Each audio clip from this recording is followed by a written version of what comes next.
दोस्तों, इतिहास में कई ऐसी घटनाएं रही हैं जिसके बारे में कई बातें कही जाती हैं। इन घटनाओं से जुड़ा सटीक सत्य कोई नहीं जानता, इसलिए इन्हें रहस्य मान लिया जाता है। ये रहस्यमयी कहानियां भारत ही नहीं बल्कि सभी देशों में घटती हैं। ऐसी ही रहस्यमयी कहानी है मिस्र की दुनिया की। दुनिया के लिए मिस्र हमेशा से ही रहस्यमय रहा है। यहाँ से जुड़ी कई कहानियों पर रिसर्च हो चुकी है, लेकिन फिर भी सटीक तौर पर कई कहानियों की सच्चाई का पता नहीं लग पाया है। और उन कहानियों में से एक कहानी ये भी है कि मिस्र की सभ्यता प्राचीन समय में आज के दौर से भी ज्यादा मॉडर्न थी, तो वो आखिर कैसे लुप्त हो गई। आज की वीडियो में हम आपको मिस्र और उसके पिरामिड्स में दफन उन रहस्यों के बारे में बताने जा रहे हैं जो आज हमारे प्लेनेट के पूरे इतिहास को ही चुनौती दे रहे हैं। दोस्तों, इस रहस्यमयी सफर की शुरुआत करने से पहले आपसे रिक्वेस्ट है कि हमारे चैनल को सब्सक्राइब करके साथ वाले बेल आइकन को जरूर ऑन कर लें। दोस्तों, यूं तो इन ग्रेट पिरामिड्स को बनाना अपने आप में ही एक बहुत बड़ी उपलब्धि थी, लेकिन इन महान पिरामिड्स को बनाने में निर्माताओं के द्वारा कई अद्भुत कारनामों को अंजाम दिया गया था।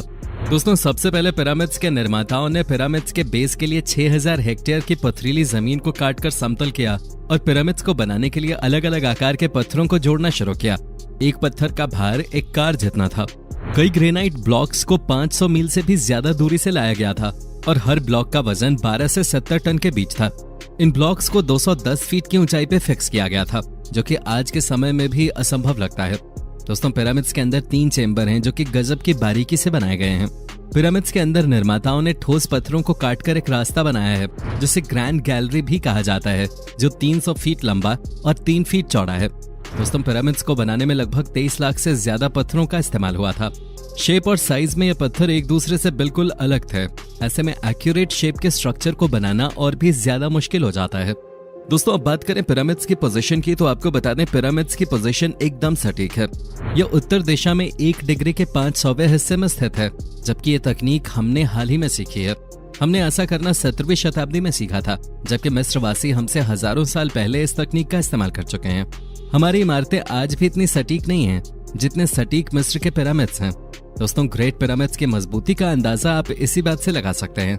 जब 12वीं सदी में कुर्दिश राजा अल अजीज और मिस्र के दूसरे अयूबिद सुल्तान ने गीजा के पिरामिड्स को नष्ट करने की कोशिश की थी, जिसके लिए उन्होंने अपनी पूरी सेना को पिरामिड्स को गिराने के काम पर लगा दिया था। लेकिन हजारों सैनिकों के दिन रात मेहनत के बावजूद वो पिरामिड्स को मामूली रूप से ही तोड़ पाए थे। इतिहासकार बताते हैं ऐसा इसलिए था कि पिरामिड्स बहुत ज्यादा मजबूत और अत्यधिक बड़े थे, जिसके बाद चाहकर भी कुर्दिश राजा अपने मंसूबों को पूरा नहीं कर सके। दोस्तों, भले ही वो अपने मंसूबों को पूरा नहीं कर सके, लेकिन उन्होंने पिरामिड्स को कुछ ऐसे दाग जरूर दे दिए जिन्हें आज भी पिरामिड्स पर देखा जा सकता है। दोस्तों, पिरामिड्स की वास्तव में 8 साइड्स हैं। आपको बता दें कि 4 साइड्स के मुकाबले 8 साइड्स के पिरामिड्स को बनाना और भी ज्यादा जटिल हो जाता है। लेकिन पिरामिड्स की 8 साइड्स एक स्पेशल एंगल से ही दिखाई देती हैं। दोस्तों, मिस्र वासियों ने पिरामिड्स को बहुत ही तेजी से बना लिया था। मिस्र के विशेषज्ञों का मानना है कि पिरामिड्स को बनाने में सिर्फ 23 साल ही लगे थे। लेकिन सोचने वाली बात तो यह है कि पिरामिड्स को बनाने में लगभग 23 लाख ब्लॉक्स का इस्तेमाल हुआ था, और अगर उन्होंने 12 घंटे के शिफ्ट में साल के 365 दिन भी काम किया होगा, तो उन्हें हर पत्थर को खदान से काटने, उठाने और उसे सही स्थान तक पहुंचाने में सिर्फ 2.5 मिनट का ही समय मिलेगा। दोस्तों, उस जमाने में मिस्र वासियों के पास न तो पहिए थे और न ही स्टील। ये जानकर हैरानी होती है कि पिरामिड्स को सिर्फ कॉपर की छेनियों, स्टोन हैमर और रस्सियों की सहायता से ही बनाया गया था। दोस्तों, कई विशेषज्ञों ने पिरामिड्स के आर्किटेक्चर पे बहुत ही ध्यान से अध्ययन किया। उन्होंने पाया कि पिरामिड्स की दीवारों के ब्लॉक्स को आपस में इतनी बारीकी से जोड़ा गया था कि उसमें एक रेजर ब्लेड भी नहीं जा सकता था। इसके अलावा पिरामिड्स में कुछ ब्लॉक्स को इस तरह फिक्स किया गया है कि उनकी शेप और साइज दीवार की दूसरी तरफ के ब्लॉक्स की हूबहू मिरर इमेज है। इस तरह की तकनीक के पीछे कोई ना कोई वजह जरूर थे। वास्तव में अगर आपको ऐसी इमारत बनानी है जो काफी मजबूत हो, तो उसे हेट्रोजेनस शेप में बनाना होता है, और पिरामिड्स के निर्माता इस तकनीक को भली भांति जानते थे। यानी कि 4000 साल पहले मिस्रवासी जानते थे कि भूकंप प्रतिरोधी इमारत कैसे बनाई जाती है। दोस्तों, प्राचीन मिस्र की लिपि को हिरोग्लिफ्स कहा जाता है, और इस इमेज में आप जो हिरोग्लिफ्स देख रहे हैं, ये अब तक के सबसे रहस्यमयी और विवादित हिरोग्लिफ्स हैं। इन तस्वीरों को देखने के बाद आप सोच रहे होंगे कि प्राचीन मिस्र वासियों के पास कोई ना कोई मॉडर्न टेक्नोलॉजी जरूर रही होगी, लेकिन ऐसा कुछ भी नहीं है। वास्तव में ये तस्वीर कोइंसिडेंस से बनी है। ये मिस्र के 2 फराओ सेती I और रामेसेस II के नाम हैं, जो आपस में मिल गए थे।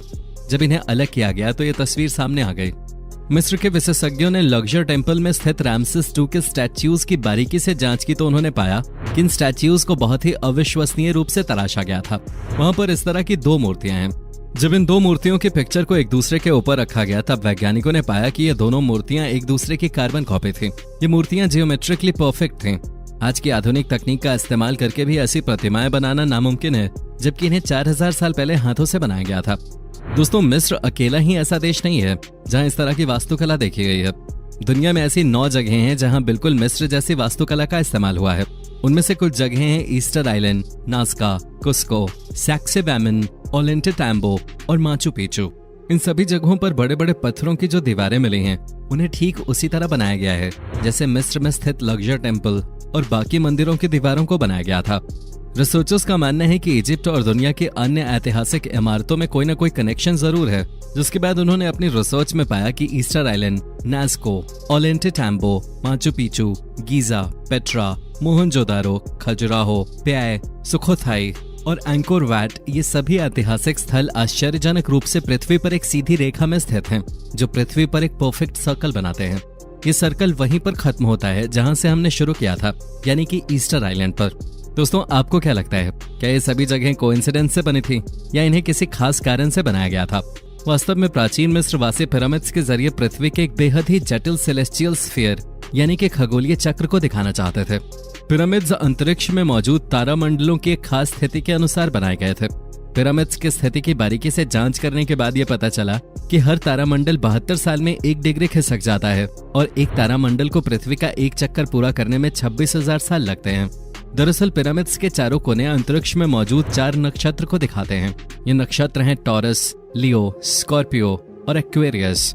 दोस्तों, पिरामिड्स 2 परफेक्ट एक्सिस पे बने हुए हैं, जिनके नाम है उत्तर और दक्षिण गोलार्ध एक्सिस। दक्षिण गोलार्ध एक्सिस पर स्फिंक्स बना हुआ है और स्फिंक्स लियो राशि की दिशा में ही स्थित है। इतिहासकारों का मानना है कि स्फिंक्स को पिरामिड्स के बहुत बाद में बनवाया गया था, लेकिन हो सकता है कि वो गलत हो। इस ट्रायंगल को देखिए, ये बिल्कुल पिरामिड्स के आकार का ही है। इस ट्रायंगल की एक साइड स्फिंक्स के सर से टकराती है।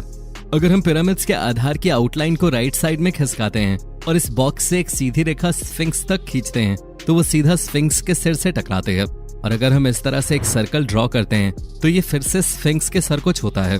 शायद यही हमारा जवाब है कि गीजा के पिरामिड्स एक एस्ट्रोनॉमिकल क्लॉक है, जिसका मतलब होता है कि प्राचीन समय में ये पिरामिड्स न केवल अंतरिक्ष में मौजूद प्रत्येक नक्षत्र की जानकारी देते थे, बल्कि स्पेस में होने वाली छोटी से छोटी मूवमेंट को भी सुनकर उसके बारे में बता सकते थे। आज के समय में सूरज के द्वारा पड़ने वाली रोशनी से जो पिरामिड्स की परछाई बनती है, उससे समय का सटीक अंदाजा लगाया जा सकता है और प्राचीन समय में शायद मिस्रवासी इन पिरामिड्स से इसी तरह समय का अंदाजा लगाते होंगे।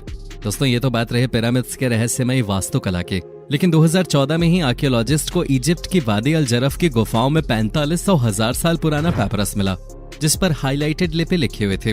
पुराने समय में इसी मटेरियल से कागज बनाया जाता था और उसी पर लिखा जाता था। यह अब तक का पाया गया सबसे पुराना पेपरस है। दोस्तों, 4500 साल पहले राजाओं के शासन के वक्त जब गीजा के पिरामिड्स का निर्माण हो रहा था, तब इन्हीं पेपरस के बने कागज पर पिरामिड्स के निर्माण से जुड़ी कुछ बातें लिखी गई थी। रिसर्चर्स ने जब इस पर लिखी लिपि को डिकोड किया तो उन्होंने पाया कि इस पर लिखा हुआ था कि हजारों मजदूरों ने लाखों टन लाइमस्टोन को दोहरा की खदानों से यहाँ तक पहुंचाया था, जिससे ये थ्योरी कहीं न कहीं सही मानी जा सकती है कि पिरामिड्स को इंसानों ने ही बनाया था। खैर, आपको बता दें कि ये पेपरस इजिप्ट की राजधानी कायरो के म्यूजियम में आज भी सुरक्षित रखा हुआ है। रिसर्चर्स का कहना है कि अभी इसे पूरी तरह से डिकोड नहीं किया जा सका है।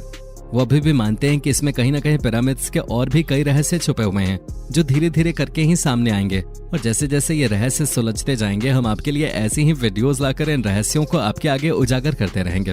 बाकी इस वीडियो में बताए गए पिरामिड्स के इन रहस्यों के बारे में जानकर आपको कैसा लगा, अपनी राय हमें कमेंट करके जरूर बताएं। वीडियो पसंद आई हो तो वीडियो को लाइक करें और अपने दोस्तों के साथ शेयर करना न भूलें। नए व्यूअर्स हमारे इस चैनल को सब्सक्राइब करके बेल नोटिफिकेशन को जरूर ऑन कर लें। धन्यवाद।